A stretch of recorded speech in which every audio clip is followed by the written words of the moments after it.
წყლის მოსაკრებლის გასამაგებიდან ერთი თვის თავზე კომპანია ნაბეღლავი ექსპორტზე შექმნილ პრობლემებზე საუბრობს. PR ტექნოლოგი კახა მაღრაძე, რომელიც ნაბეღლავის სახელით აკეთებს განცხადებას, ამბობს, რომ გაჩნდა მნიშვნელოვანი პრობლემები ინვესტორებთან ურთიერთობისას. პირველ რიგში, რაზეც გავლენა იქონია მოსაკრებლის გაზრდამ, ჩვენ შემთხვევაში, ანუ კომპანია წყალი მარგებელის და ნაბეღლავის შემთხვევაში, ეს არის იმ დიდი საინვესტიციო პროექტის შეფერხება, რომელიც ჩვენ გქონდა ევრობანკთან ერთად, რომლის განხორციელებასაც ჩვენ ვაპირებდით, იმიტომ რომ გრძელვადიანი სალიცენზიო ხელშეკრულების გადახედვა სახელმწიფოს მხრიდან საკმაოდ საგანგაშო სიგნალია ევროპელი ინვესტორებისთვის.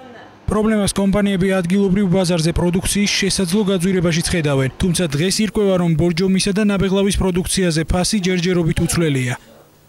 მინერალური წყლები, ნაბეღლავი, ბორჯომი, ლიკანი არ გაძვირებულა. კომენტარის გაკეთებისგან თავს იკავებენ IDS ბორჯომ საქართველოში. ბიზნეს ომბუდსმენი კი, რომელიც მთავრობის ამ გადაწყვეტილებას ბიზნესის დისკრიმინაციად მიიჩნევდა, განმარტავს, რომ მისი ინსტიტუტი ყველაფერს გააკეთებს, რათა დაცული იყოს როგორც მინერალური წყლის ბრენდების, ასევე სახელმწიფო ინტერესები. არის ფაქტი სახელმწიფოს მხრიდან მოსაკრებლის გაზრდის აბსოლუტურად დასაბუთებული, ასე ვთქვათ, ფაქტი.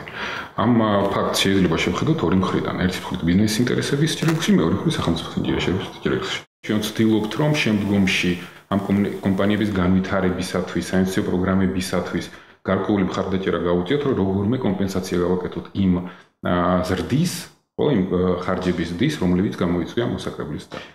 1 ოქტომბრიდან ბორჯომის წყლის მოსაკრებელი 1000 ლიტრზე 10-დან 30 ლარამდე გაძვირდა, ხოლო ნაბეღლავის წყლის ფასი 6-დან 18 ლარამდე გაიზარდა.